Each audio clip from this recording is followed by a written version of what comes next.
பல ஆர்டிஸ்ட்டுகள் வந்து அதில் சேர்க்கப்பட்டிருக்காங்க. இதுவும் அது கண்டினியூவாக போயிட்டுருக்கு. நம்ம தமிழில் நீங்கள் பார்த்தீங்கன்னா ரீசன்ட் ஒரு 2 இயர்ஸ் 3 இயர்ஸ் முன்னாடி இந்த மாதிரி இஷ்யூ வச்சு அதுக்கு ஒரு கமிட்டி வச்சு விஷால் தலைமையில் வச்சு ஒரு கமிட்டி வேறு வச்சு நாங்கள் அதை பண்ணோம். நான் அங்கே இருந்தப்போ ப்ரொடியூசர் கவுன்சிலில் அதுக்கு உண்டான ப்ரொடெக்ஷன் வந்து தமிழில் அது இருக்குது. ஏன்னா இவங்க வந்து இவங்களோட பாதுகாப்புங்கிறது ரொம்ப முக்கியம். சில இது அட்ஜஸ்ட்மெண்ட்டு சொல்கிறாங்க, சில விஷயங்கள் சினிமா இண்டஸ்ட்ரியில் சொல்கிறாங்க, அவங்களும் ஒத்துழைச்சி பல விஷயங்கள் இருக்கும். திடீர்னு அவங்களே குறை சொல்கிற விஷயங்கள் இருக்குது.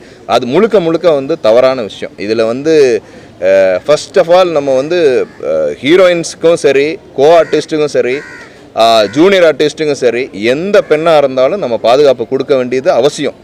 கேரளாவில் வந்து இப்போது ரீசெண்டாக வந்து ஏன்னா மோகன்லால் சார் வரைக்கும் அதை ராஜினாமா பண்ணியிருக்காங்க. அதனால் இப்போ ஃபர்தராக அதுக்கு ஒரு ஸ்பெஷல் கமிட்டி அமைச்சு இனிமேல் அந்த மாதிரி தவறுகள் எதுவுமே வராத அளவுக்கும்